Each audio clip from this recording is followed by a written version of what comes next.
ओम शांति। 16 अक्टूबर के अव्यक्त महावाक्य, रूहानी रॉयल्टी संपन्न आत्माओं की निशानियाँ। नंबर 1, बाप दादा ने रॉयल फैमिली को देखा जो सारे कल्प में सबसे रॉयल हम ही हैं। बाबा कहे आप रॉयल फैमिली को आत्माएं आदिकाल में भी, अनादिकाल में भी और वर्तमान संगम युग में भी रूहानी रॉयल्टी वाली हो। नंबर 2, हमारा अनादि और आदि स्वरूप और वर्तमान संगम स्वरूप तीनों ही श्रेष्ठ हैं। भले हमारे अनादि स्वरूप यानी स्वीट होम में अन्य आत्माएं भी हैं, पर हमारी चमक उनसे भिन्न है, अधिक है। फिर है हमारा आदि रूप सतयुग में विश्व राजन की रॉयल फैमिली के अधिकारी हम बनते हैं। भले और भी राजाओं की फैमिलियां होंगी, लेकिन आप देवात्माओं की रॉयल्टी सारे कल्प में फैलती है।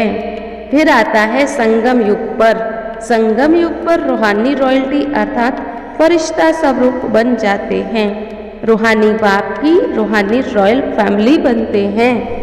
नंबर 3, तो देखो ये 3 तरह की रॉयल्टी हमने देखी, अनादि, आदि और वर्तमान संगम युग काल की। तीनों में ही नंबर 1 रॉयल बनते हैं। तो ये नशा रहता है, हम तीनों कालों में रूहानी रॉयल्टी वाली आत्माएं हैं। इसी ही नशे और खुशी से पुरुषार्थ बहुत तीव्र हो जाता है। नंबर 4, ये जो रूहानी रॉयल्टी है इसका फाउंडेशन है संपूर्ण पवित्रता, संपूर्ण प्योरिटी ही रॉयल्टी है। अपने से पूछो, रूहानी रॉयल्टी की झलक अपने रूप से सबको अनुभव होती है। रूहानी रॉयल्टी की फलक हर चरित्र में अनुभव होती है। बाबा ने कहा हर एक नॉलेज के दर्पण में अपने को देखे, मेरे चेहरे से, मेरी चलन से रॉयल्टी दिखाई देती है। वह साधारण चेहरा, साधारण चलन दिखाई देती है।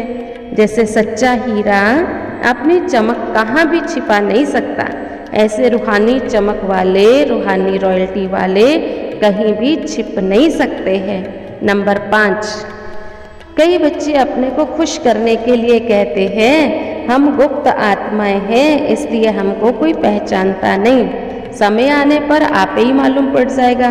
गुप्त पुरुषार्थ तो बहुत अच्छी बात है, लेकिन गुप्त पुरुषार्थी की झलक और फलक व रूहानी रॉयल्टी की चमक औरों को अनुभव जरूर होगी। बाकी स्वयं को चाहे कितना भी गुप्त रखें, लेकिन आपकी रूहानियत तो व्यवहार से प्रत्यक्ष हो ही जाएगी। नंबर 6 पॉइंट बहुत अच्छी बाबा ने कही कि अगर आप ये कहते हो मैं गुप्त पुरुषार्थी हूँ, तो ये कहना, ये बोलना भी तो खुद को प्रत्यक्ष किया ना। कह रहे हो गुप्त, बोल रहे हो मैं गुप्त पुरुषार्थी हूँ, ये क्या हुआ। बहुत पत्र भी लिखते हैं हम गुप्त पुरुषार्थी को निमित्त बनी हुई दादियाँ नहीं जानती, फिर भी ये लिखते हैं कि देख लेना आगे हम क्या करते हैं, क्या होता है। ये गुप्त रहे या प्रत्यक्ष किया। गुप्त पुरुषार्थी अपने को गुप्त रखे, ये बहुत अच्छा है, लेकिन वर्णन नहीं करो ना। दूसरा आपको बोले, जो आपने आपको कहे कि मैं हूँ, तो उसको क्या कहा जाएगा, मियाँ मिट्ठू। तो मियाँ मिट्ठू बनना तो बहुत सहज है। नंबर 7, रूहानी रॉयल्टी। रॉयल आत्माएं सदा ही एक तो भरपूर और संपन्न होंगी। संपन्नता की निशानी सदा तृप्त रहेंगी।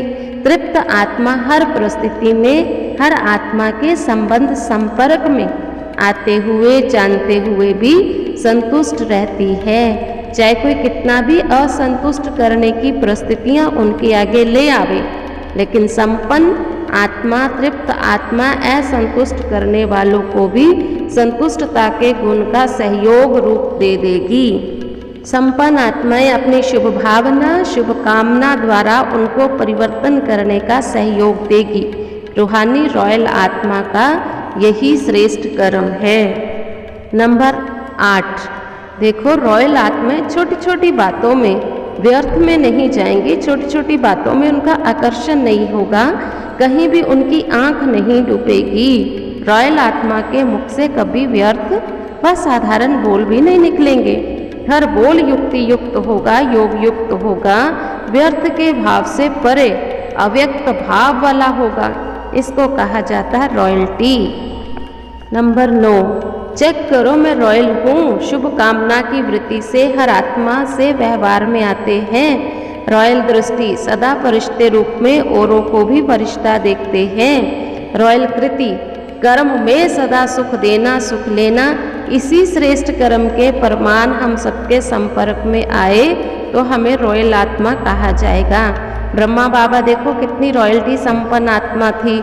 बाबा ने कहा बाबा को फॉलो करो, कॉपी करना, एज इट इज़ बनना, लेकिन किसी को कॉपी करना भी नहीं आता है। 10वीं बात बाबा ने बहुत ही अच्छी बताई। बाबा ने कहा जीते जी मरने का भोग मधुबन में लगाते हैं। भोग लगाया, स्टेज पर बैठ गए।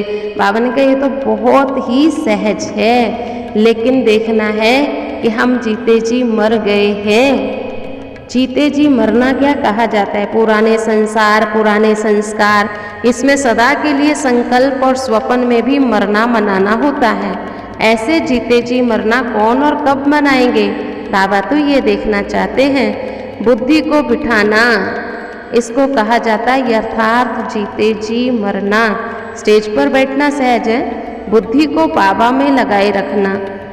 जब मर गए तो मरना माना परिवर्तन हो जाना, इसके लिए तैयार है। 11वीं बात बाबा ने कही अपने को निरंतर सेवा में बिजी कर दो। तन से करो, मन से करो, लेकिन सेवा में बिजी रखो। बाबा ने कहा हरियाणा पंजाब में तो सेवा का भाव बहुत अच्छा है। गुरुद्वारों में भी जाकर के सेवा करते हैं। ये स्थूल सेवा आपकी है, रूहानी सेवा। सेवा के सिवाय कहीं भी समय गंवाना नहीं है। निरंतर योगी बनो, निरंतर सेवाधारी बनो। चाहे संकल्प से करो, चाहे वाणी से करो, चाहे कर्म से करो, सेवा ही करनी है। सेवाधारी बन के ही रहना है। कई कहते कमर बहुत दर्द है, टांगे नहीं चलती हैं। बाबा कहते मन जो है ना वो बाबा में लगा करके रखो, बुद्धि कहीं और ना चलाओ, बुद्धि द्वारा सेवा करो। भले आप आराम से पलंग पर बैठकर सेवा करो, अगर कमर टेढ़ी है तो लेट जाओ, लेकिन फिर भी बुद्धि से सेवा में बिजी रहो। 12वीं बात बहुत अच्छी, जितना आप सेवा में बिजी रहेंगे माया नहीं आएगी, दूर से भाग जाएगी। माया की हिम्मत ही नहीं आपके आगे आ जाए। और दूसरा, जब सेवा में बिजी रहते हैं उतना वृत्ति से वायुमंडल परिवर्तन होता है। कोई भी ब्राह्मण आत्मा ये नहीं सोच सकती क्या करे, वायुमंडल बहुत खराब है। खराब है तभी तो परिवर्तन करना है, खराब ही नहीं होगा तो क्या करेंगे? अच्छे को बदलेंगे क्या? विश्व परिवर्तन का काम है बुरे को अच्छा बनाना, तो बुरा तो होगा ही, बुरे को अच्छा बनाने वाले आप हो। अब आज का वरदान है, सेवा का प्रत्यक्ष फल खाते एवर हेल्दी, वेल्दी और हैप्पी रहने वाले सदा खुशहाल भव। जैसे साकार दुनिया में कहते हैं ताज़ा फल खाओ तो तंदुरुस्त रहेंगे, हेल्दी रहने का साधन फल बताते, और आप बच्चे तो हर सेकंड प्रत्यक्ष फल वाले हो। इसलिए यदि आपसे कोई पूछे आपका क्या हाल चाल है तो बोलो हाल खुशहाल है, चाल फरिश्तों की है। हम हेल्दी भी हैं, वेल्दी भी हैं, हैप्पी भी हैं। ब्राह्मण कभी उदास नहीं हो सकते। स्लोगन, पवित्र आत्मा ही स्वच्छता और सत्यता का दर्पण है।